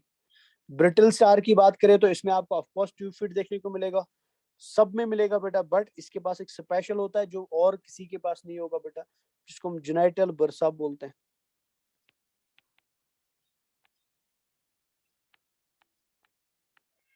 जिसे हम जेनाइटल बर्सा बोलते हैं। एंड सिमिलरली सी अर्चिन के पास तो ट्यूफीड होगा ही होगा, ठीक है, बट बिसाइड्स हैविंग ट्यूफीड बेटा उसके पास और एक स्पेशल रेस्पिरेटरी ऑर्गन होता है जो खाली उसी में मिलेगा, जिसको हम पेरिस्टोमियल गिल्स बोलते हैं बेटा, दिस कॉल्ड एज पेरिस्टोमियल गिल्स। तो ये आपको रेस्पिरेटरी ऑर्गन याद रखने हैं। तो आपने याद रखा स्टारफिश के अंदर क्या है, ट्यूफीड प्लस डार्मल ब्रैंके। डार्मल एंड सी ककम्बर के अंदर क्या है बेटा, ट्यूफीड प्लस कोकल है। वेरी। ब्रिटल स्टार के पास क्या है बेटा, ट्यूफीड प्लस जेनाइटल बर्सी। जेनाइटल बर्सी बेटा। एंड फाइनली सी अर्चिन के पास क्या है, ट्यूफीड प्लस पेरिस्टोमियल गिल्स। अब अगर मैं आपसे क्वेश्चन पूछूं बेटा, इसको मैं हटा देता हूं, अगर आपसे एग्जाम में क्वेश्चन पूछता है the respiratory organ of sea cucumber is, options में दिया है बेटा dermal branchiae, genital bursa, peristomial gills and cloacal tree, तो क्या आएगा? Cloacal trachea, sir. Very good. The respiratory organ of sea urchin is, again चारों ऑप्शन जो अभी बताए, बता इन चार में से कौन होगा बेटा? सर वो गिल पेरिस्टोमियल गिल्स बेटा। The respiratory organ of brittle star is dermal branchiae, genital bursa, peristomial gills, cloacal tree, तो क्या आएगा? Genital bursa. जेनाइटल बर्सा है। तो क्लियर हो गया रेस्पिरेटरी सिस्टम सभी को? Yes sir. चल Yes, sir. अब सर्कुलेटरी सिस्टम में मैं आपको क्या बताऊं बेटा, सर्कुलेटरी सिस्टम तो है ही नहीं। Circulatory system open type and very reduced है बेटा। मतलब ओपन टाइप सर्कुलेटरी सिस्टम आपको ऑलरेडी पता है what we mean by open type circulatory system, but यहाँ पे सर्कुलेटरी सिस्टम बहुत बहुत बहुत ज्यादा रिड्यूस्ड है बेटा। तो मतलब है ही नहीं, आप ऐसा समझ लीजिए एब्सेंट ही है बेटा, बिकॉज उसका काम कुछ है ही नहीं, उसका काम बहुत लिमिटेड होता है बेटा, बहुत कम काम होता है, बिकॉज उसके काम को किसने चुराया? Water vascular system. Water vascular system ने चुराया बेटा। सो दिस ये इंपॉर्टेंट पॉइंट है, याद रख लेना, this reduced open tap circulatory system of echinodermates beta is known as hemal system बेटा, इसको हम हीमल सिस्टम बोलते हैं। तो अगर आपसे कोई पूछे हीमल सिस्टम क्या है, तो हीमल सिस्टम बेटा ऐसा सर्कुलेटरी सिस्टम है echinodermates का जो बहुत ही रिड्यूस्ड होता है, मतलब अनमॉडिफाइड होता है बेटा, जिसमें ब्लड तो होगा बट ब्लड के अंदर WBC नहीं होगी एंड कोई रेस्पिरेटरी पिगमेंट भी नहीं होगा। तो मतलब ब्लड कलरलेस होगा बेटा, वाटर के जैसा ही ब्लड होगा, कलरलेस ब्लड होगा। So this circulatory system which has colourless blood with no RBCs and reduced बेटा, this is called as haemal system बेटा। इसमें कोई हार्ट नहीं होता, कोई ब्लड वेसल नहीं होती बेटा जो हार्ट का काम कर रही है, कोई रेस्पिरेटरी पिगमेंट नहीं होता, जिसका काम भी बेटा बहुत लिमिटेड होता है, बहुत कम काम होता है। So this reduced circulatory system of echinodermates beta, this is called as hemal system बेटा, इसको हम hemal system बोलते हैं। समझ आया ना बच्चा मेरा? Yes sir. क्लियर हुआ? चलो तो देख लेते हैं क्या है। तो ये देख लीजिए डायसो सिस्टम बेटा, यहाँ पे आप देख सकते हैं, पिक्चर भी लगा है, बाद में देख लेना घर पे। तो डायसो सिस्टम इज कंप्लीट, तो कंप्लीट डायस्टो ट्रैक्ट पाया जाता है इनके अंदर। पहली चीज माउथ वेंट्रल है एंड एनस डोर्सल है बेटा। ब्रिटल स्टार में डायस्टो सिस्टम इनकम्प्लीट होता है, एलिमेंट्री कैनाल स्ट्रेट हो सकता है या कोई डिपेंडिंग अपॉन शेप ऑफ एकाइनोडर्मिस बेटा। रेस्पिरेटरी सिस्टम मोस्टली तो ट्यूबफीड से ही होता है, बट स्टारफिश के अंदर डर्मल ब्रैंकियस है, ब्रिटल स्टार के अंदर जेनाइटल बर्सा है, सी अर्चिन के अंदर पेरिस्टोमियल गिल्स है एंड सी ककम्बर के अंदर बेटा क्लॉकल ट्रीज पाई जाती है। सर्कुलेटरी सिस्टम की बात करें तो ओपन टाइप सर्कुलेटरी सिस्टम होता है, ग्रेटली रिड्यूस्ड होता है, जिसको हम हीमल सिस्टम बोलते हैं बेटा। इसमें कोई रेस्पिरेटरी पिगमेंट नहीं, कोई हार्ट नहीं, कोई ब्लड वेसल बेटा हार्ट के जैसे पंप नहीं कर रही है, और बहुत ही कम रोल होता है बेटा इसका किसके अंदर, गैसवस ट्रांसपोर्ट के अंदर, बिकॉज सारा काम किसने पकड़ के रखा हुआ है, Water vascular water system. Vascular system ने पकड़ के रखा हुआ है। समझ आया ना बच्चा? Yes, sir. Yes. इतना क्लियर हुआ? अच्छा आपसे मैं एक सिंपल क्वेश्चन पूछना चाहता हूँ, मेरे को बताइए कि इकाइनोडर्मेट्स के अंदर एक्सक्रीटरी सिस्टम होगा कि नहीं होगा? नहीं होगा सर, एब्सेंट है क्यों नहीं होगा? सर वो वाटर वेस्कुलर सिस्टम कर सर, लेता है। वाटर वेस्कुलर बिल्कुल बेटा। दूसरा क्वेश्चन बताओ, अगर इकाइनोडर्म पानी के अंदर रह रहा है, एक्वेटिक है बेटा, तो क्या रिलीज करेगा? अमोनिया, यूरिया और यूरिक एसिड बेटा। Sir, ammonia. Ammonia. Uric acid तो अमोनिया, ये हो सर। गया एक्सक्रीटरी सिस्टम खत्म बेटा। तो याद रखेंगे इकाइनोडर्मेट्स में एक्सक्रीटरी सिस्टम नहीं होता है, एक्सक्रीटरी सिस्टम इज एब्सेंट। और बॉडी में जो एक्सक्रीशन का काम करता है बेटा, वो ट्यूब फीड करता है, जहां से बाहर क्या निकलता है? अमोनिया निकलता है बेटा। नर्वस सिस्टम की बात करते हैं, तो बताइए बेटा नर्वस सिस्टम कैसा होगा? शबाश, अभी मैंने वर्ड्स यूज किए थे, कैसा था बेटा? शबाश। Sir coagulated, not coagulated diffuse, sir. Diffuse और डिसेंट्रलाइज्ड सब बेटा। डिफ्यूज और डिसेंट्रलाइज का मतलब क्या हुआ कि बॉडी के सेंटर में बेटा एक नर्व रिंग मिलेगा, सेंटर में एक नर्व रिंग मिलेगा बेटा, ऐसे सेंटर में, बॉडी के सेंटर में। और फिर इस नर्व रिंग से बेटा ऐसे नर्व कॉर्ड्स निकलेंगी, जो बॉडी के बेटा अलग अलग आर्म्स में जाएंगे बेटा ऐसे। तो नर्वस सिस्टम में डिफ्यूज ने मतलब पूरी बॉडी में नर्वस सिस्टम फैला रहेगा। एक जगह पे नर्वस सिस्टम नहीं होगा बेटा एक्युमुलेटेड फॉर्म में, एक जगह पे नहीं होगा। नर्वस सिस्टम में दो ही चीजें मिलती है, एक तो नर्व रिंग मिलता है जो बॉडी के सेंटर में होता है, और रेडियल नर्व कॉर्ड मिलता है बेटा, जो बॉडी में फिर अलग अलग आर्म्स में चली जाती है। तो ये इनका नर्वस सिस्टम हो गया, सिंपल नर्वस सिस्टम होता है। सेंस ऑर्गन आपको ऑलरेडी पता है बेटा, सेंस ऑर्गन स्टैटोसिस्ट होगा जो बैलेंसिंग में मदद करेगा, आई स्पॉट होगा जो देखने में या लाइट को सेंस करने में मदद करता है, और टेंटिकल्स, ये तो टेंटिकल्स होगी ना, इन टेंटिकल्स के ऊपर बेटा टैक्टाइल रिसेप्टर या टच को महसूस करने के रिसेप्टर्स पाए जाते हैं। रिप्रोडक्शन की बात करें तो ये डायोशियस होते हैं। डायोशियस का मतलब क्या हुआ? Sex sir, right sir, unisex. Unisexual होते हैं। यूनिसेक्सुअल में मतलब मेल अलग होगा और फीमेल Female अलग होगा बेटा। बट यहाँ पे प्रॉब्लम क्या है बेटा? प्रॉब्लम यहाँ पे ये है कि यहाँ पे आप देख के नहीं बता सकते हो कि ये मेल वाला स्टारफिश है, ये फीमेल वाला स्टारफिश है, बिकॉज बॉडी में कोई डिफरेंस देखने को नहीं मिलेगा। तो बताओ बेटा, अगर आप बॉडी को देख के मेल एंड फीमेल में डिफरेंशिएट नहीं कर सकते हो, तो ऐसी कंडीशन में मेरे को बताइए बच्चा, सेक्सुअल डायमॉर्फिज्म देखने को मिलेगा कि नहीं मिलेगा? नहीं मिलेगा सर। तो मतलब क्या है? नो सेक्सुअल सेक्सुअल डायमॉर्फिज्म बेटा, कोई भी सेक्सुअल डायमॉर्फिज्म देखने को नहीं मिलता। फर्टिलाइजेशन एक्सटर्नल होता है बेटा, पानी के अंदर स्पर्म एंड एग आपस में फ्यूज करेंगे। और डेवलपमेंट जो है बेटा वो डायरेक्ट है कि इनडायरेक्ट है? थोड़ी देर पहले बोला था मैंने, indirect sir. Indirect, because Nervous इनके अंदर system हमने है। क्या देखे थे? लार्वास देखे थे। Larva। अब लार्वा एग्जाम के लिए बहुत ज्यादा इंपॉर्टेंट है। अभी तक हम बहुत लार्वास पढ़ चुके हैं। जैसे पोरिफेरा में हमने कौन कौन सा लार्वा पढ़ा था बेटा? पोरिफेरा में हमने पढ़ा था एम्फीब्लास्टुला, पैरेन्काइम्यूला, स्टीरियोब्लास्टुला एंड सीलोब्लास्टुला बेटा, है ना। फिर हमने निडेरिया पढ़ा था, निडेरिया के अंदर हम प्लेन्यूला पढ़ा था बेटा। टीनोफोरा पढ़ा था, टीनोफोरा के अंदर बेटा साइडिपिड लार्वा पढ़ा था। एनेलीड पढ़ा था, एनेलीड के अंदर ट्रोकोफोर लार्वा पढ़ा था। मोलस्का के अंदर ट्रोकोफोर, वेलिगर एंड ग्लोचिडियम पढ़ा था। तो आज आप याद रखेंगे कि इकेंडोडर्म्स में जो लार्वा होते हैं बेटा, उसमें पहला लार्वा होता है बाइपिनेरिया, सेकंड लार्वा होता है इकाइनोप्ल्यूटस, प्लांटस। इकाइनोप्ल्यूटस बोलते हैं बेटा, ठीक है, प्ल्यूटस। नेक्स्ट होता है बेटा ऑर्क्यूलेरिया, ऑर्क्यूलेरिया। नेक्स्ट होता है बेटा ओफियोप्ल्यूटस। तो ये लार्वाज आपको टिप ऑफ द टंग याद रहने चाहिए। इसके अलावा याद रखना है कि बाइपिनेरिया लार्वा जो होता है ना बेटा, वो स्टारफिश का लार्वा होता है, इंपॉर्टेंट है, याद रखिए, ठीक है ना। इकाइनोप्ल्यूटस लार्वा जो होता है बेटा, वो सी अर्चिन का लार्वा होता है, ठीक है। ऑर्किलेरिया लार्वा जो होता है बेटा, वो सी ककम्बर का लार्वा होता है। एंड ओफियोप्ल्यूटस जो होता है बेटा, वो ब्रिटल स्टार का लार्वा होता है। तो ये याद रखेंगे, ठीक है। तो यहाँ ही याद कर लो, यहाँ ही याद कर लो बेटा, कोई घर पे याद करने की जरूरत नहीं है। तो बाइपिनेरिया एक बार रिवाइज कर लीजिए मेरे साथ फटाफट बेटा। बाइपिनेरिया किसका लार्वा है? स्टारफिश। का। तो एग्जाम में कॉमनली अभी तक मतलब जो मैंने देखे क्वेश्चंस बेटा, तो मोस्ट कॉमनली बाइपिनेरिया ही पूछा जाता है, ठीक है। बट आपको बाकी भी याद रखने, खाली बाइपिनेरिया याद नहीं रखना है बेटा, ठीक है ना। चलिए नेक्स्ट कौन सा है बेटा? शबाश, शबाश। नेक्स्ट कौन सा है? Echinopluteus. Sir, sea urchin. Sea urchin. Sea urchin के लार्वा को हम क्या बोलते हैं? इकाइनोप्लूटस। शाबाश, इकाइनोप्लूटस बेटा, ठीक है। सी ककम्बर के लार्वा को हम क्या बोलते हैं? ऑर्क्यूलेरिया बोलते हैं बेटा, ठीक है ना। Yes and sir. Brittle star के लार्वा को हम क्या बोलते हैं? ऑफियोप्लूटस बोलते हैं। याद रहेगा?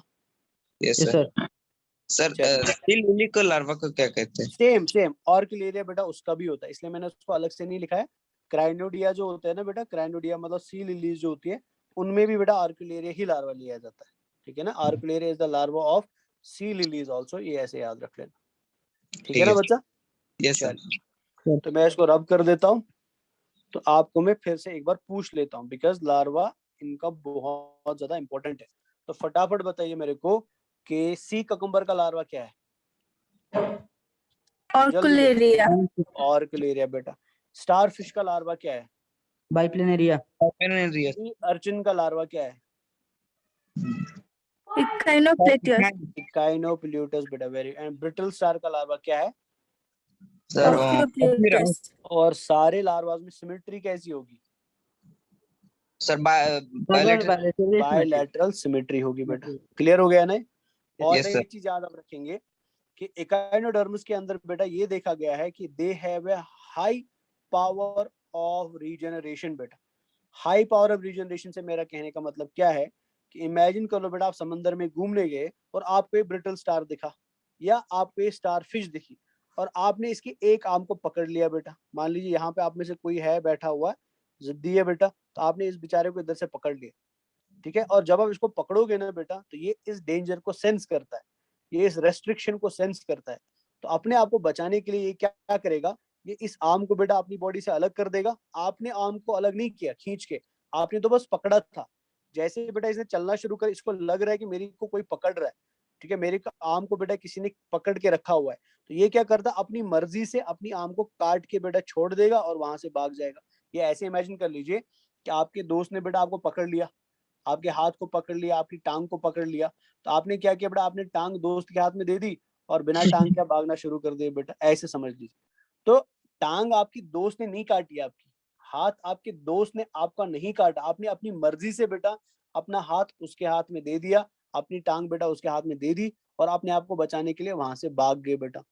सो दिस प्रोसेस बेटा, दिस फिनोमेना, जहां पे एनिमल्स बेटा अपनी मर्जी से अपनी बॉडी के पार्ट्स को डिटैच कर सकते हैं अपने आप को बचाने के लिए, this is called as autotomy बेटा। इसको हम ऑटोटॉमी बोलते हैं, एग्जाम का इंपॉर्टेंट पॉइंट है, ऑटोटॉमी बोलते हैं। और ये ऑटोटॉमी क्यों करते हैं? ये ऑटोटॉमी इसलिए करते हैं बेटा बिकॉज कहीं ना कहीं इनको पता है कि अगर मैं ये टांग काट के इसको दे रहा हूँ, विद इन वीक या विद इन फ्यू डेज बेटा मैं इस टांग को दोबारा ग्रो करूंगा। तो अगर ये इस टांग को दोबारा ग्रो कर रहा है, इस प्रोसेस को हम क्या बोलते हैं? This is called as regeneration sir. तो मतलब इकाइनोडर्मेट्स के अंदर दो इंपॉर्टेंट फिनोमेना देखने को मिलते हैं, पहला ऑटोटॉमी एंड दूसरा रीजनरेशन बेटा। समझ आया? Yes sir. चलिए तो देख लेते हैं इधर। तो एक्सक्रीटरी सिस्टम, तो ये पढ़ लो बेटा फटाफट, मैं थक गया थोड़ा, ये पढ़ लीजिए फटाफट फिर आगे पढ़ाता हूँ।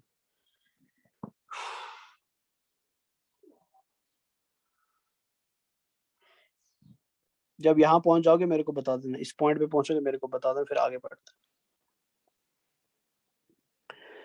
हैं।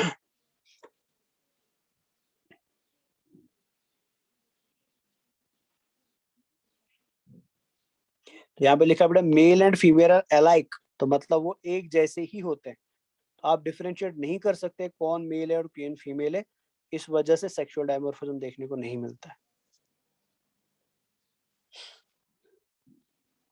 नो ब्रेन का मतलब हो कोई गैंग्लिया फॉर्मेशन नहीं होता है बेटा, गैंग्लिया यहाँ पे देखने को नहीं मिलता है, याद रखेंगे। पढ़ लिया?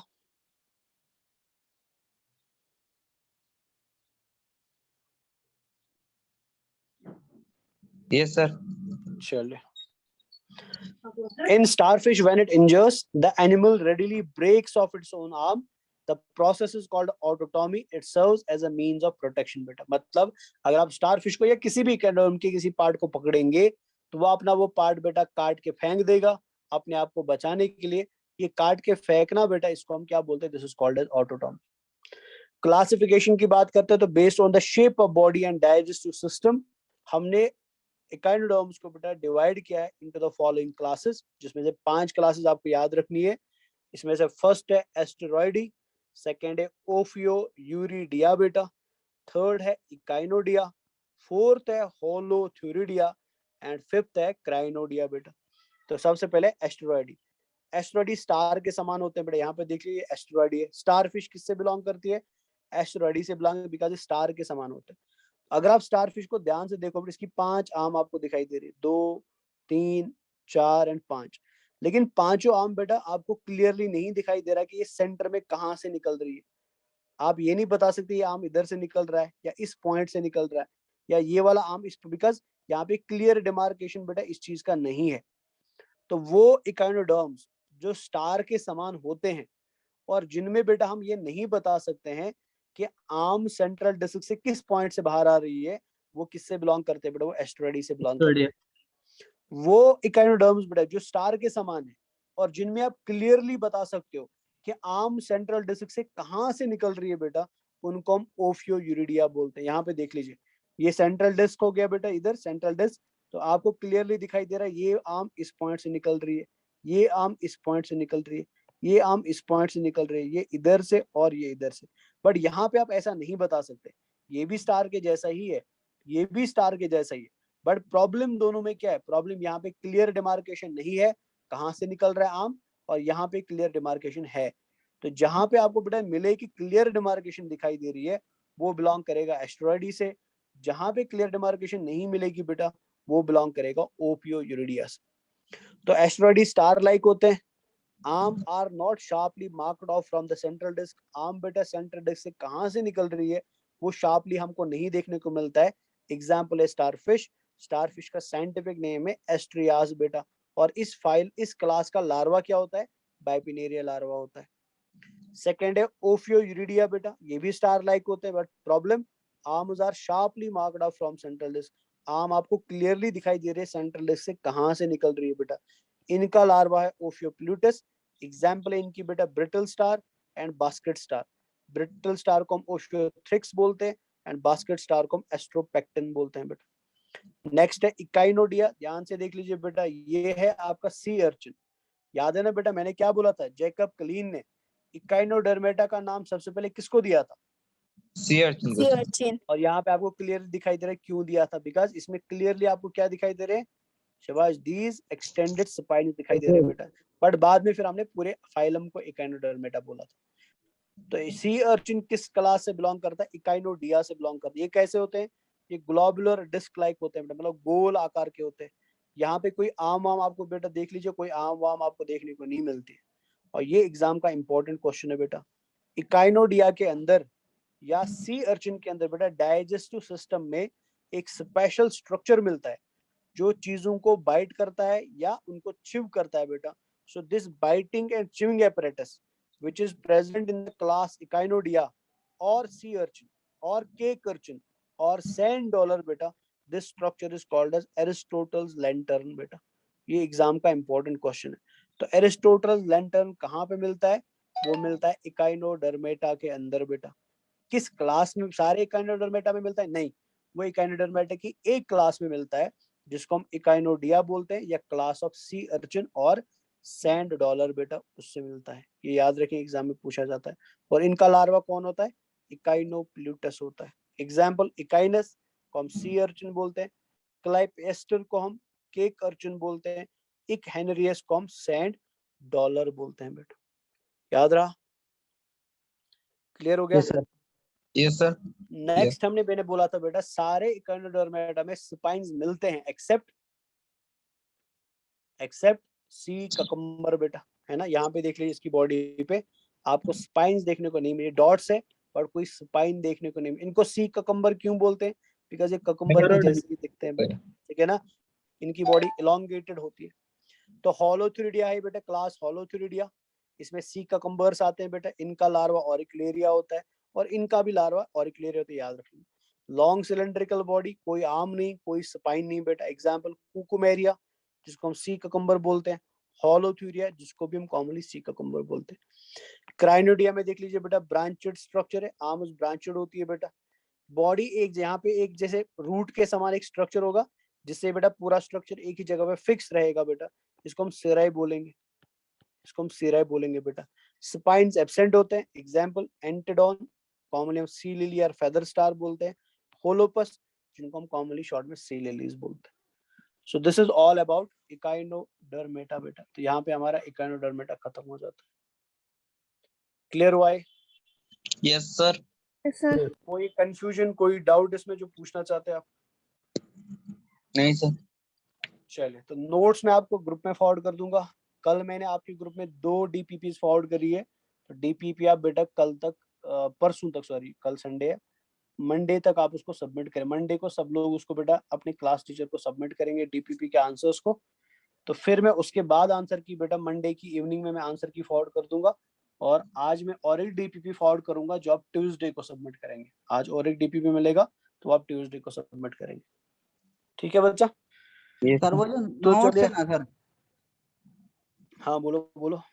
सर नोट्स सर मैं सर उतना पॉइंट वाइज सर लिख रहा हूँ सर, वो सर एस्टैब्लिश हुए में नहीं लिख रहा हूँ sir, point wise sir tricks में लिख रहा हाँ हूँ। देखो प्रॉब्लम देखो, मैंने इसलिए बोला आपको बेटा आप नोट्स खुद बनाओ, बिकॉज हर एक इंसान का नोट बनाने का तरीका अलग अलग होता है, वो डिपेंड करता है कि उसको कितना बेटर से समझ आता है। मैंने नोट्स अपने हिसाब से बनाए बिकॉज मेरे को वैसे समझ आता है। अब आपको कैसे ज्यादा बेटर तरीके से समझ आता है वो आप खुद डिसाइड करो।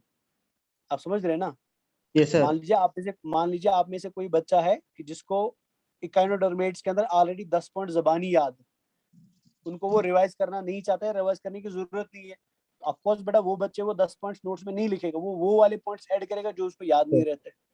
तो उस हिसाब से आप नोट्स अपने अपने हिसाब से बनाओ। बट नोट्स में सबके, मैं ये आपको नहीं बोल रहा कि आप मेरे नोट्स कॉपी पेस्ट कर लो, वो नहीं करना बेटा। आप नोट्स अपने हिसाब से बनाओ। आपको लग रहा है मेरे को सारा कॉपी पेस्ट करना है तो कर लीजिए। आपको लगता है कि नहीं सारा कॉपी पेस्ट नहीं करना, खाली इंपॉर्टेंट पॉइंट्स कॉपी पेस्ट करने तो वैसा कर लीजिए बच्चा, जैसा आपको बेटर लगे, जैसा आपको बेटा एनहेंसमेंट मिले क्वेश्चन सॉल्व करने में या कोई ऑब्जेक्टिव बुक सॉल्व करने में, तो वो पैसा बना लीजिए। कोई रेस्ट्रिक्शन नहीं है उस चीज के लिए कि ऐसे ही बनाना है। सो वो आपका फ्री है बेटा, जिसको जैसे बेटर लगे वो वैसे बनाओ, बट अंडरस्टैंडेबल होना चाहिए और आपको उससे फायदा आना चाहिए बेटा, और कोई चीज नहीं। ठीक है बेटा? क्लियर? Yes sir. yes, चलिए, sir. माजिदा आपने लिखा है बेटा सेंस ऑर्गन्स कहाँ प्रेजेंट होते हैं? Sense organs are distributed throughout the body बेटा। इसलिए मैंने बोला ना डिसेंट्रलाइज्ड एंड डिफ्यूज्ड है, बिकॉज एक जगह पे सेंस ऑर्गन्स अगर होते तो हम उसको हेड बोलते हैं बेटा, बट यहाँ पे एक जगह पे सारी चीजें नहीं है, they are distributed throughout the body बेटा, इसलिए डिसेंट्रलाइज्ड और डिफ्यूज बोलते हैं। ठीक है बच्चा? क्लियर? Yes, sir. तो चलिए अपना ख्याल रखिए, अपने माँ बाप का ख्याल रखिए। तो इंशाल्लाह हम नेक्स्ट क्लास में बेटा कंटिन्यू करेंगे। शायद नेक्स्ट क्लास में नहीं ले पाऊंगा बिकॉज आज है 28 कल कल तो छुट्टी है। 29 का शायद केबीजीसी का क्लास होगा, 30 का उनका क्लास होगा, और फर्स्ट को मैं यहाँ से निकलूंगा बेटा। तो जिस दिन मैं ट्रेवल करूंगा ऑफ कोर्स मैं उस दिन शायद क्लास नहीं ले पाऊंगा। तो अब आपका जो क्लास होगा ना वो नेक्स्ट वीक में शायद वेडनेसडे को ही होगा। नेक्स्ट क्लास में शायद नहीं कर पाऊंगा बिकॉज ट्रैवलिंग करना है उस दिन। तो इंशाल्लाह हम आफ्टर 2 और 3 डेज बेटा फिर हम फिजिकली शायद क्लास के अंदर ही मिलेंगे बेटा। सर ठीक आप है ना? पत्रकार में आ रहे हैं? हाँ पहले मैं शायद बदरपुर आ रहा हूँ, फिर बदरपुर से शायद पतरकंडी आ रहा हूँ, वो हम बाद में शायद डिस्कस करेंगे। ठीक है? ठीक है सर, अस्सलाम वालेकुम। चलिए अपना ख्याल रखिए, बाय बाय एंड खुदा हाफिज़। Take care.